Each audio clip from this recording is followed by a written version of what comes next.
Oh, YouTubers, I finally am going to do this 10,000 kilometer review on this Trek Dual Sport Plus 2018 model of mine, and go through all of the features of replacement parts and modifications that I've done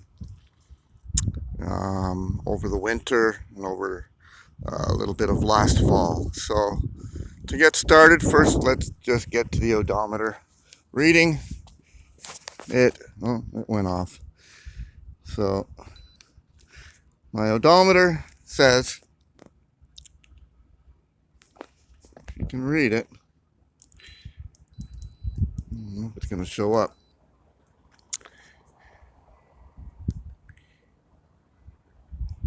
I really don't know if it's going to show up. 10,000.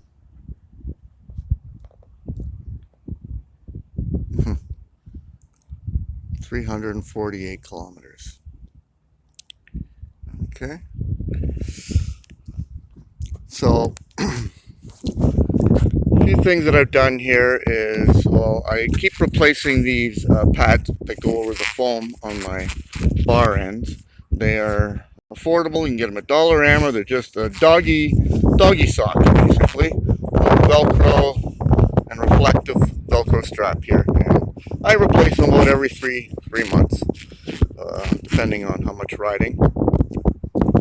And I've got this rechargeable USB rechargeable bell light, which is nice. It flashes, and it has a button here that turns green when it's fully charged, and it begins to turn red and then fades out as you're riding when it starts to complete the battery. And it charges pretty quick, within an hour. It lasts about 2.5 hours on steady, and about 3.5, 4 hours on flash. So that's one thing. You got my bell. I made it so that it doesn't bounce around and hit things too much. Bring it out. It's a bell. Let's see what else I've done. I carry my Casio watch here, or I should say Timex Expedition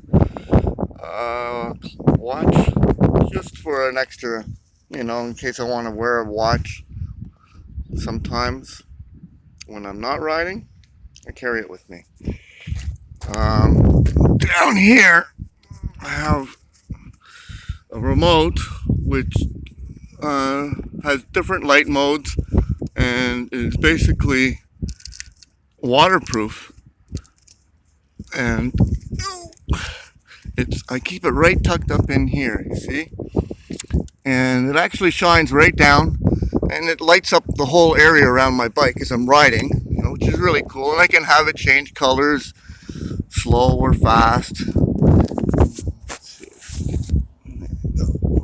And it's very cheap and affordable. Like I say, it's from Dollar Ammo as well. $4, I think, is it cost. And that's about it. I'm just pretty stoked about the way this bike's working. I've gone through a second set of front tires. This is a smaller tire. It's not a 38C, but it's a 700C. It's narrower, and it's a heavy-duty puncture resistant tire rather than using a heavy duty tube, which is really hard to install. This is 75 pound PSI max, and it's got quite good grip here, deep treads, and I like that. It's not my favorite. The other tires were wider, and cornering was so much easier, but they also had a lot more surface contact. So these ones here are less rolling resistance, and they're puncture resistant, and the back is the same. Of course, it's a little bit more worn down. Slightly different tread pattern, but basically the same tire, and it's heavy duty, and I haven't had any flats, so that's good.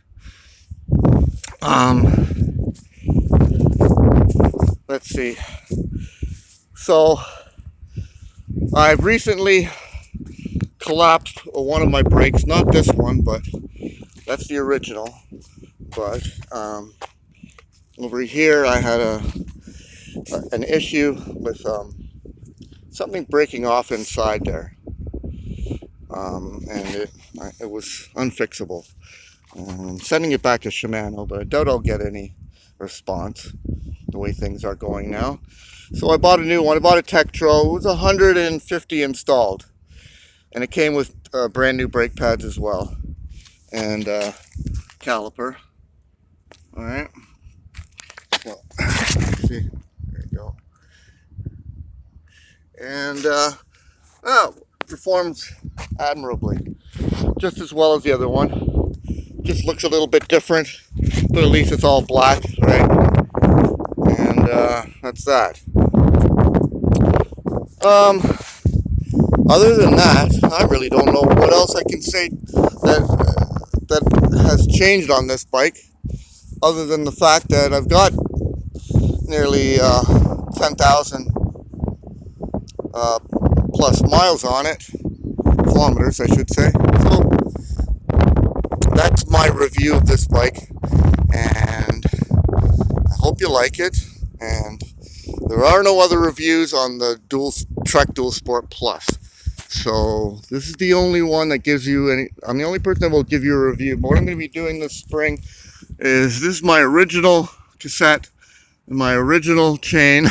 I keep it very, very clean. You can see that, and it's stretched beyond its limits. It was jumping on the high gears down here, primarily 9th and 10th.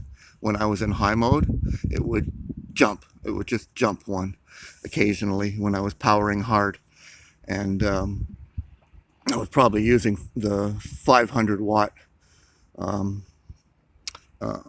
portion of my power meter. So that's what it was doing, and then it just stopped jumping altogether. So obviously it's completely worn in, completely broken in.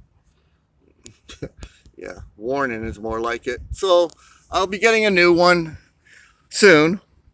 There's no issues with it. It's never given me any issues whatsoever except for the jumping, and that stopped, crying out loud, must have stopped about, I would say, 1,000 kilometers ago or more. It stopped doing it, and so I just kept it. I had every intention of replacing it, and then it just stopped doing it, and I kept cleaning it, and it never jumped again, and so I kept it. But I do need to change it though, and yeah, so I like to keep that up high. Gives you more tension. Other than that, you know, there's no real scrapes or anything. I keep some protective covers on it. I've got custom fenders here to keep the bike clean and the motor clean. And, you know, I got a backup USB light here, tail light, you know, to go with this one. This is the one I primarily use. It's USB rechargeable as well. So, other than that, yeah, I'm keeping it as clean as possible and as long distance ready as possible. See, I've got my pouches here strapped on, just to give you the idea of the effect of how much I can actually carry in here. I'm carrying quite a lot in both of these tools and components, you name it, they're in there, and as well as in here. So thank you for watching, and right now I am out at the Brantford Golf and Country Club, which is over there, and it is March the 18th, and a beautiful day. 26 is what it feels like, but it's more like 18. But you know, my yeah, my temperature gauge there is saying 26. It feels like 26 in the sunshine, so that's quite nice. 26.3. Yeah, I'll give you a little pan my shoddy camera work is gonna show its true colors, but oh well. Yeah. And yeah, it's a beautiful clear day. You can see the roof shining way out there. That's the hangar for the Brantford Airport. Sun just glaring right off the roof there. And there's the Grand River. And then the green goes down there. I gotta tell you, when no golfers are here, I like to ride down here. And it just goes straight down there. And it whoop-de-doos down over there. And man, is it ever a blast. And it goes down low and bumps and turns. It's really fun. And not so much fun on the ride back, but I have an electric bike and it's not an issue for me anyway to ride back up it. But it's gorgeous, and that goes out to the rail trail, which heads out towards Paris, Ontario, which is out yonder. Thank you very much for watching, everyone. I hope you enjoyed it, and I hope for all you Trek Dual Plus owners that this is helpful and may it keep you, you know, well informed of your bike's componentry. And back to the bike again. Yeah, she's a beauty. I just saw two cyclists that were here, and they were just leaving. I told them I was going to do a YouTube video, and I gave them a rundown on my bike, and they just loved it. They're going to check my channel out. So, yeah, God bless everyone, and thank you for watching.